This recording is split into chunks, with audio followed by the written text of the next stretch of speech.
कीर्तनाचे स्वर ब्रँड मराठीवर.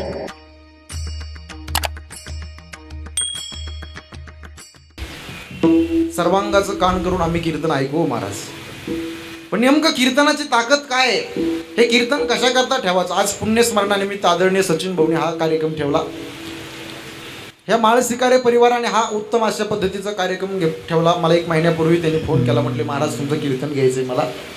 मी त्यावेळेस नाशिकमध्ये होतो आणि नाशिकमध्ये निफाडला कार्यक्रमाला गेलो असताना त्यांचा फोन आला सचिन भाऊचा. म्हटले महाराज तुमचा कार्यक्रम घ्यायचा. आणि योगायोगाने आज माझी तारीख रिकामी होती आणि त्यांच्या शब्दाला होकार देऊन आज या ठिकाणी मी कीर्तन करता आलोय. हा कीर्तनाचा कार्यक्रम का ठेवायचा. काही लोक म्हणतील महाराज लोकांना पैसे देण्याकरता पाकिटा करता. हा गैरसमज मनातून काढून टाका. पहिली गोष्ट, कारण का तुम्ही ह्या समाजाचा जर सर्वे केला ना, 70% मुलं आपल्या आईवडिलाला बोलत नाही आणि 25% तर सांभाळतच नाही माऊली. त्यांच्यापर्यंत कीर्तनाच्या माध्यमातून चांगला मेसेज संदेश जाण्याकरता हा कीर्तनाचा कार्यक्रम आहे. आदरणीय कैलासवासी एकनाथ भाऊ माळशिकारे भाऊंना जाऊन 1 वर्ष झाले.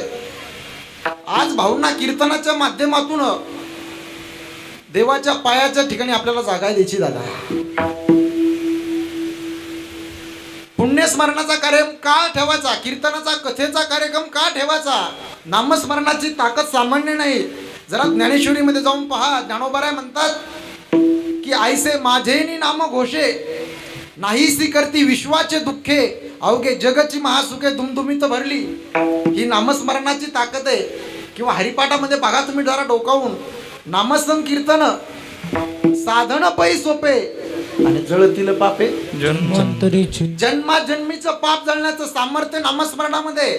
म्हणून कथेचा कीर्तनाचा कार्यक्रम ठेवायचा. कदाचित दहाव्यामध्ये चुकून एखादा दोष राहिला असेल, पिंडदानामध्ये चुकून एखादा दोष राहिला असेल, उत्तर कार्याच्या तर्पणाच्या विधीमध्ये चुकून एखादा दोष राहिला असेल, तर भगवंताच्या नामस्मरणाने, भगवंताच्या कथेने तो दोष निवारण होतो.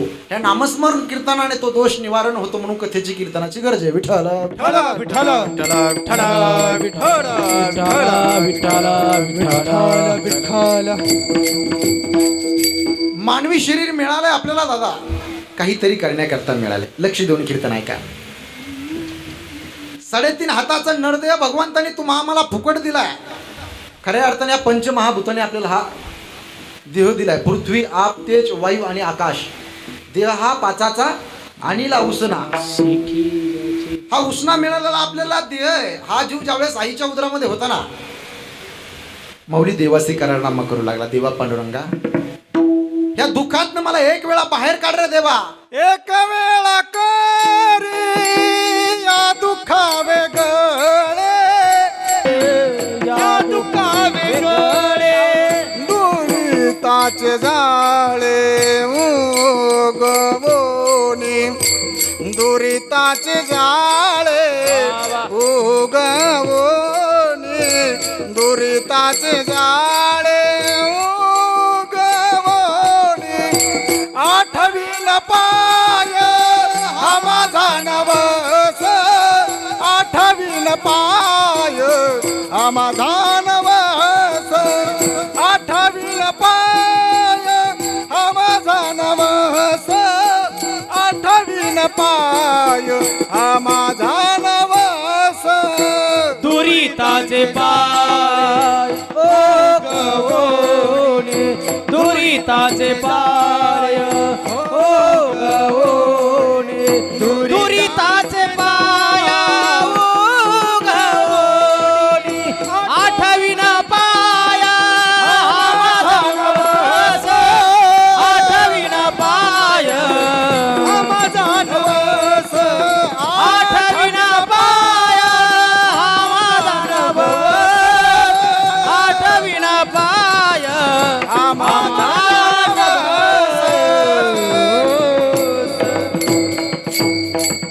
देवा पांडुरंगा, तो पंढरपूरचा पांडुरंग परमात्मा कटेर हाते भिटीवर उभा असणारा 28 युगापासून तो पंढरपूरचा पांडुरंग परमात्मा विटेवरती उभा आहे. त्या पांडुरंगाकडे तो साधक करुणा भागू लागला, देवा मला एक वेळा या दुःखातनं बाहेर काढ रे देवा. हा जीव ज्या वेळेस बाहेर झाला ना, हा ज्या वेळेस आईच्या उदरामध्ये होता ना माऊली, त्यावेळेस उलटा पडलेला होता, खाली डोकं आणि वर पाय. हा जीव बाहेर आला त्यावेळेस हा जीव दोन प्रकारामध्ये गुंतल्या गेला. पहिला प्रकार आहे कृतज्ञचा आणि दुसरा प्रकार आहे कृतज्ञचा. उपकाराची फेड अपकाराने करतो त्याला कृतज्ञ म्हणतात माऊली, आणि उपकाराची फेड उपकाराने करतो त्याला कृतज्ञ म्हणतात. आज हा कृतज्ञता सोहळा आहे. या माळशिकारी परिवाराने आपल्या बापाच्या पुण्यस्मरणाचा कीर्तनाचा कार्यक्रम ठेवला आहे. हा कृतज्ञतेचा कार्यक्रम आहे. आपल्यावरती उपकार आहेत दादा, देवाचे उपकार आहेत एक, दुसरे संतांचे उपकार आहेत, तिसरे म्हणजे शास्त्राचे उपकार आहेत, आणि चौथे म्हणजे आपल्या मायबापाचे उपकार आहेत. विठ्ठल विठ्ठल विठ्ठल विठ्ठल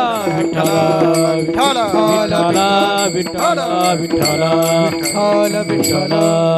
उपकारामध्ये परतफेड करण्याकरता कृतज्ञता सोहळा करावा लागतो. आता कृतज्ञ कोणाला मनाचं उदाहरण सांगतो ऐकायला. एक जण जंगलामध्ये चालत होता आणि चालता चालता चालता त्याला एवढी तहान लागली माऊली, तहानेने व्याकुळ झाला. जर का आता पाणी पिलं नाही तर मरावा लागेल. थोड्या वेळाने तो थोडा पुढं गेला आणि चक्कर येऊन खाली पडला, बेशुद्ध झाला. एका झाडावरती राजहंस पक्षी बसलेला होता. त्यांनी पाहिलं कोणीतरी व्यक्ती खाली चक्कर येऊन पडलाय.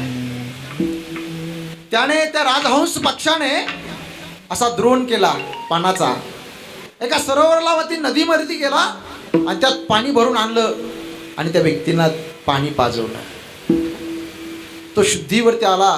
तो जागा झाल्यानंतर त्याला खूप प्रचंड भूक लागली होती माऊली, आणि भूक लागल्याबरोबर त्याने इकडं तिकडं पाहिलं, त्याला कोणी दिसलं नाही खाण्याकरता.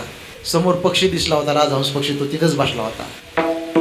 मग त्यांनी त्या राजहंस पक्षाला असं पकडलं, दोन्ही पंख त्याचे फाडले. ते राजहंस पक्षी ढसा ढसा रडू लागला. काय पाप केलं म्या, पाणी पाजवलं हे पाप केलं का? रडत असताना महाराज त्या निर्दयी माणसाने, त्या कृतज्ञ माणसाने त्या राजहंस पक्षाला असं फाडलं आणि त्याला भाजून खाल्लं त्याचं मांस. मरणाच्या शेवटी तो राजहंस पक्षी म्हणतो, तुला पाणी दिला हा गुन्हा आहे का माझा? पण महाराज, कृतज्ञ हा वर्ग असा असतो, एखाद्याने उपकार केले त्या उपकारावरती अपकार करणारा वर्ग असतो हा कृतज्ञचा. कृतज्ञ वर्ग साधू संतांचा आहे, देवाचा आहे, माईबापाचा, गुरुवाऱ्यांचा वर्ग आहे कृतज्ञ वर्ग. अरे देवाचे उपकार आपल्यावरती काय आहे राजांनो? देवाने अन्न वस्त्र निवारा हे निर्माण केलं, हे देवावरची उपकार आहे. ही सृष्टी निर्माण केली. गतीर भरता प्रभू साक्षी निवास शरणम सुहृत प्रभव प्रलय स्थानम निदानम बीजमव्ययम. कर्तुम अकर्तुम अन्यथा कर्तुम, त्या भगवंताकडे शक्ती आहे. भगवंताने हे ब्रह्मांड तयार केलं, आणि साधू संतांचे अपकार उपकार किती आहे दादा. बापानं करी ऐसी माय, हे साधू संतांचे उपकार आहे. साधू संत मंडळीने उपकार केले, शास्त्राचे उपकार आहेत. शास्त्र म्हणले ते सांडावे, ते राज्य हे तृण मानावे, जे घेववी ते न म्हणावे, विषय विशुद्ध ज्ञानोबा वर्णन करतात. शास्त्राचे उपकार आहे, शास्त्रावरती श्रद्धा आहे. आणि आपल्या मायबापाचे उपकार आहेत. मायबापाचे किती उपकार आहे सांगतो, भजन करा. विठ्ठल विठ्ठल विठ्ठल विठ्ठल विठ्ठल विठ्ठल. मायबापाचे उपकार तुम्हाला अभंगामध्ये मी प्रवेश करून देणार आहे उदाहरणाच्या माध्यमातून. ऐका. तुम्ही जर आळंदीला, तुम्हाला माहिती आळंदी जवळ आहे तुम्हाला दादा, तुम्ही साहेब मंडळी सर्व आळंदीला माता माऊली जात असाल, जातात ना आई आळंदीला? आळंदी खूप जवळ आहे आपल्याला.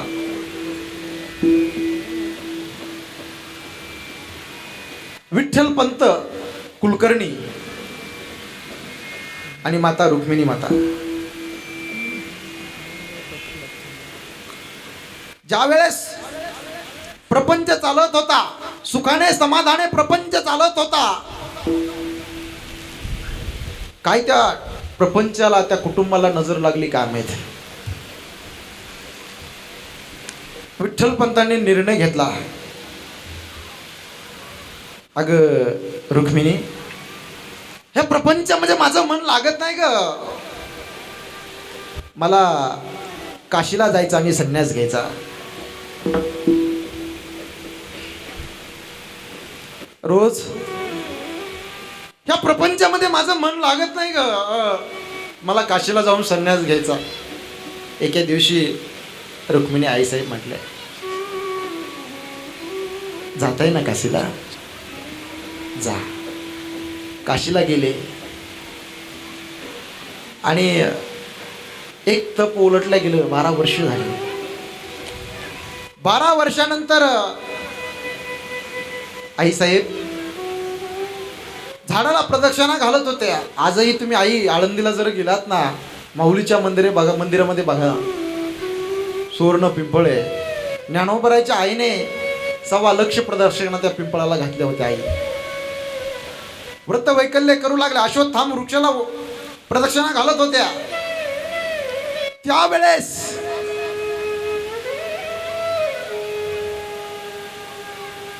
साधू संतांची भेट झाली, ऋषी गुरुवर्यांची भेट झाली, ऋषीवर्यांची भेट झाली.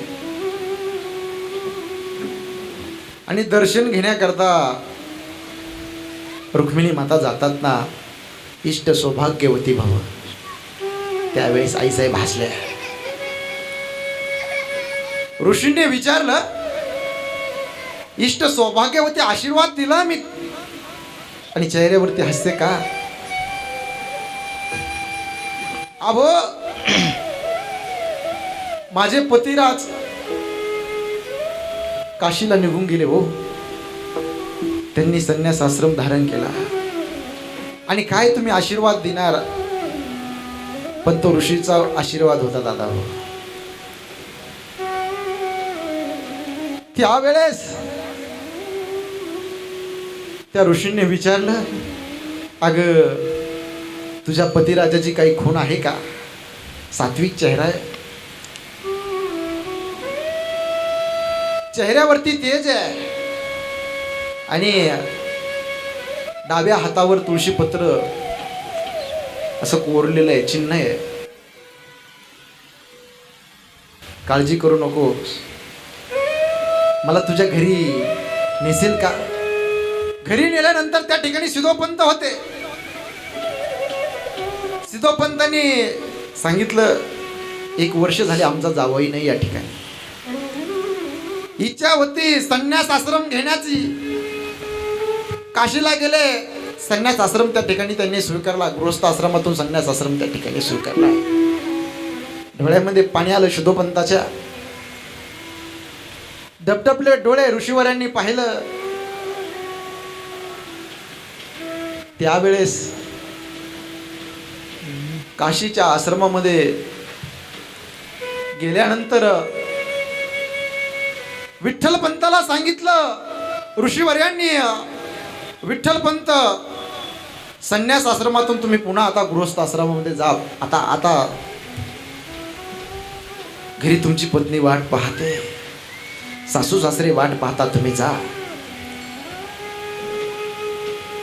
त्या ठिकाणी विठ्ठलपंत घरी आले हो. विठ्ठलपंत घरी आले, काळ लोटला गेला. थोडा काळ लोटल्या गेल्यानंतर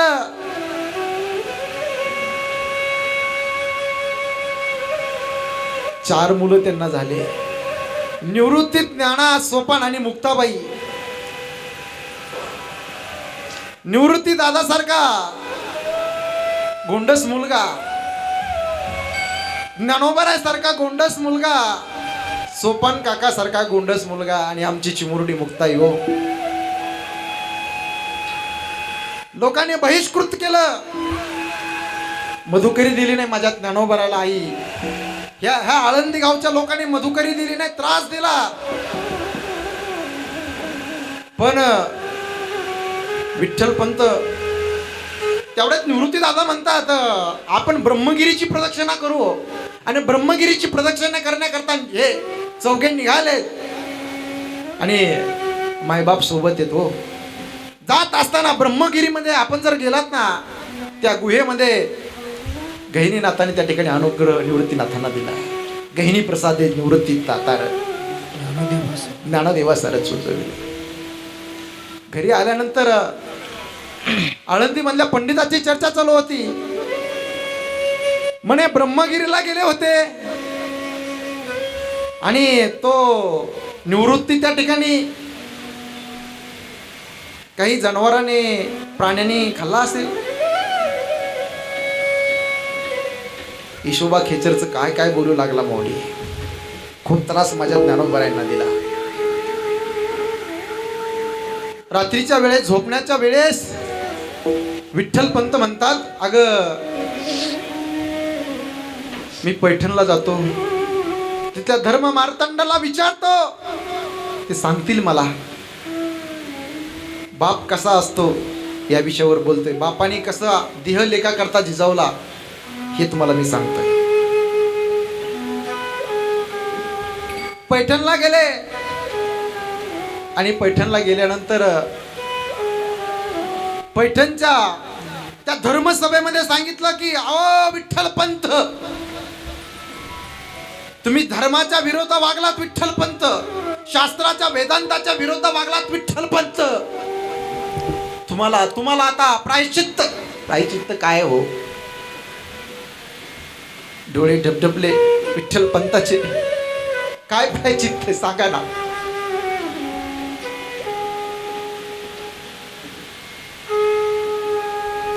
तो पंडित म्हणू लागला, विठ्ठल पंत तुम्हाला देहांत प्रायश्चित्त घ्यावं लागेल.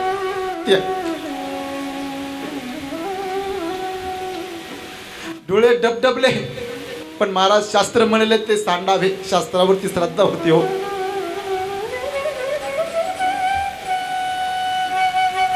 रात्रीच्या वेळेस घरी आल्या आळंदीला आणि म्हणू लागले, अग पैठणच्या पंडिताने सांगितलं देहांत प्रायश्चित्त ही शिक्षा आहे.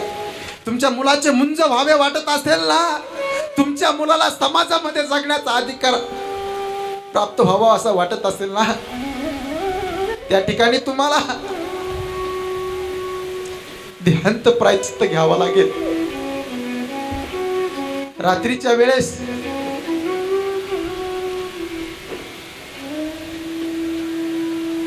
झोपल्यावर सकाळी उठले हो दोघे नवरा बायको, विठ्ठल पंत आणि रुक्मिणी माता. हे चौघे भावंड होते आणि तेवढ्यात विठ्ठल पंताने आपला जो पंच होता ना, तो पंच काढला अंगावरचा आणि त्या लेकराच्या अंगावरती टाकला. माईने शेवटचं तोंड पाहिलं, मुक्ताईचं ज्ञानाचं तोंड पाहिलं.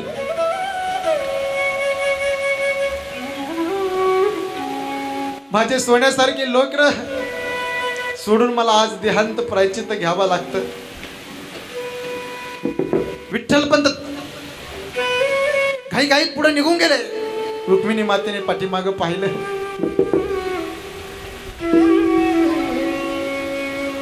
ढसा रडू लागले आई साहेब. आणि देहांत प्रायश्चित्त त्या ठिकाणी घेतलं, अशी उडी मारली, देहांत प्रायश्चित्त घेतलं. अरे माझ्या ज्ञानोबाला या समाजाने किती त्रास दिला हो.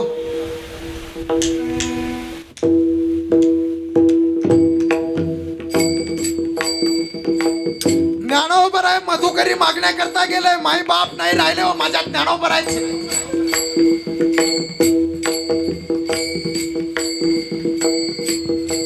झोपेमंद लेकर सोडून माई बाप निघून जातात.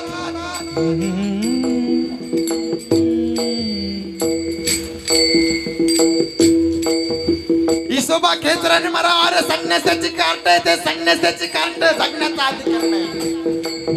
वाळीत टाकलं माझ्या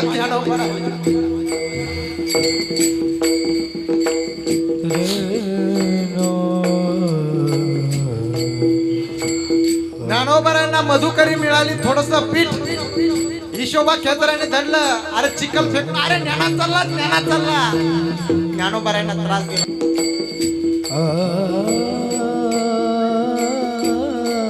रागाच्या भरात ज्ञानोबाराय कुटियामध्ये जातात सिद्ध बेटामध्ये आणि ज्ञानोबाराय कुटियाला होतात छोटीशी मुक्ती म्हणते. ए ध्यान दादा ताटी उघडा ज्ञानदेवा. हो योगी पावन मनाचा योगी पावन मनाचा योगी पावन मनाचा योगी पावन मनाचा योगी पावन मनाचा योगी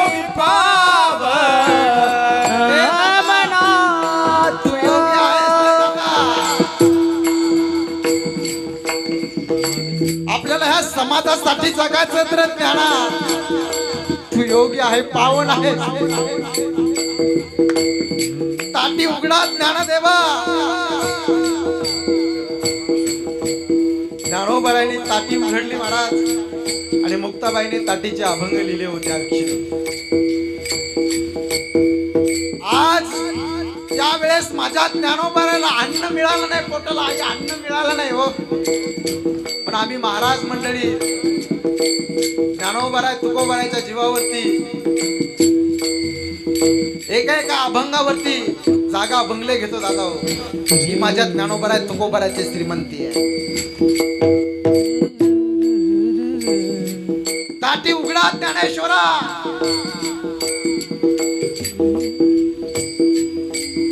पांडुरंगाला विठुराया म्हणतात हो. ज्ञानेश्वर महाराजांना माऊली म्हणतात.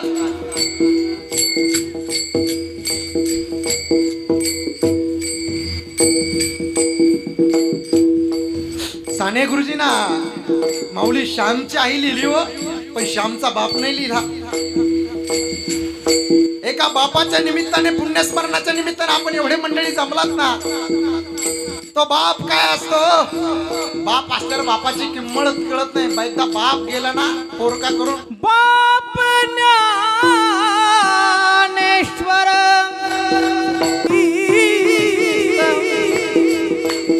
नामा म्हणे देवा लोपला तिन कर बाप ज्ञानेश्वर समान बाप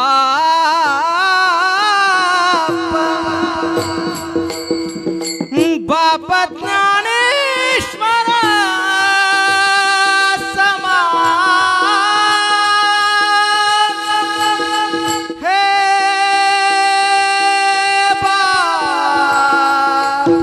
ज्ञानेश्वर बाप. माऊली म्हणतात ज्ञानदेवाप्रमाणे निवृत्ती देवी ज्ञान आणि समाधी संजीवन हरी. अरे 750 वर्ष झाले माझ्या ज्ञानोबारायला समाधी घेऊन. विश्वाचे माऊली ज्ञानोबाराय गेले, जगद्गुरु तुकोबाराय गेले. अरे तुकोबाराय गेले, पण तुकोबारायच्या विचाराचा सुगंध आज या मातीमध्ये दरवत जाता गाठाच्या रूपात. विश्वाचे माऊली ज्ञानोबाराय समाधिस्थ झाले. अख्खं आळंदी गाव आपेगाव रडतं. यात न म्हणलं मी माऊली तर जगाचा बाप असणारा पांडुरंग परमात्मा देखील डसा डसा रडतोय. त्यावेळेस रुक्मिणी मातेनं प्रश्न केला, देवा आजपर्यंत तुम्ही कधी रडला नाही तो देवा, पण आज का रडताय देवा? त्यावेळेस भगवंत म्हणतात, गाग रुक्मिणी या त्रिभुवनामध्ये स्वर्ग मृत्यू आणि पाताळमध्ये मी असा एक योगी पाहिला आणि तो आज समाधी घेतो म्हणून माझ्या डोळ्याला पाणी येतंय. देव म्हणत रुक्मिणी हाच एक योगी दहिकीला नयनी ते ज्ञान संजीवनी जाणते लोक्यासी. स्वतःच्या लेकरा करता देहांत प्रायचित्त घेतलं. माझ्या लेकराला ह्या समाजामध्ये जगण्याचा अधिकार प्राप्त व्हावा म्हणून. अरे बाप काय असतो दादा, ढगा ढगा आड गेलेला सूर्य तुम्हाला दिसेल, ढगा आड गेलेला सूर्य तुम्हाला दिसेल, पण एकदा तुमच्यातनं आमच्यातनं गेलेला बाप पुन्हा राजावर नाही दिसणार, हो नाही दिसणार. बाप काय असतो?